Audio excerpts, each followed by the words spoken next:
ভালোবেসে সুখী হতে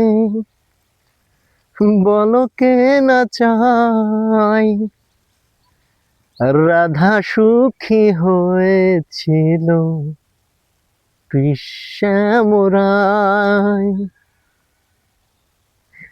মান্নাদের বিখ্যাত একটা গান। সবাই তো সুখী হতে চাই, তো আমরা তো সবাই সুখ চাই জীবনে, কিন্তু সুখ পাওয়ার বা সুখকে আলিঙ্গন করার পদ্ধতি কি? সুখকে কি হাতে ধরে আনা যায়? সুখকে কি বেড়া জালের আবদ্ধ কোনো দেয়ালে বন্দি করা যায়? বহু আত্ম উপলব্ধি সম্পন্ন মানুষের সংস্পর্শে আমি এসেছি, তাদের কাছে জিজ্ঞাসা করেছি যে সুখ জিনিসটাকে কিভাবে অবলোকন করা যায়, কিভাবে ফিল করা যায় যে আমি সুখী। তো অধিকাংশ আত্ম উপলব্ধি সম্পন্ন মানুষ এবং বিভিন্ন রাইটার, বিভিন্ন লেখকের বই, সব কিছু থেকে আমি নিজেই যে আত্ম উপলব্ধিটা পেয়েছি সেটা হলো, সুখী হইতে হলে আপনাকে স্থির হইতে হবে, ধীর হইতে হবে। আসলে সুখের শুরু সেখানেই যেখানে বিলাসিতার আকাঙ্ক্ষার শেষ।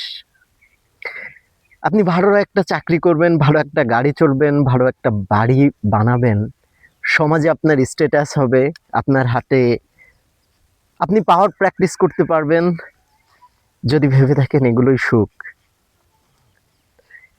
তাহলে আমি বলবো আপনি ভুল করতেছেন। এগুলো এগুলোর ভিতরেই বস্তুনিষ্ঠ সমাজ এমনভাবে একটা সিস্টেম তৈরি করে রেখেছে যে আপনি সেই বেড়াজলে আটকে যাবেন, সুখের দেখা পাবেন না। কিন্তু আপনি যখনই সমস্ত চিন্তা, চেতনা, ভাবনা সবকিছু ঝেড়ে ফেলে শান্ত হয়ে যাবেন, প্রকৃতির মাঝে যখন আপনি হারিয়ে যাবেন, সামনে দিয়ে উড়ে যাচ্ছে বকের দল, সাদা বকের দল, আপনি যখন দেখতে পাবেন এবং সেটা যখন অনুভব করতে পারবেন, তখন আপনি বুঝবেন আপনি সুখী।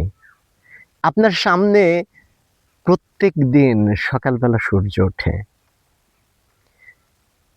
গোধূলির হলুদাভ রঙে আকাশ ছেয়ে যায়, কিন্তু দুর্ভাগ্য, আমরা বিলাসিতার আকাঙ্ক্ষায় প্রকৃতির সেই অপরূপ রূপটাকে কখনোই দেখতে পারি না। স্থির হন, ধীর হন।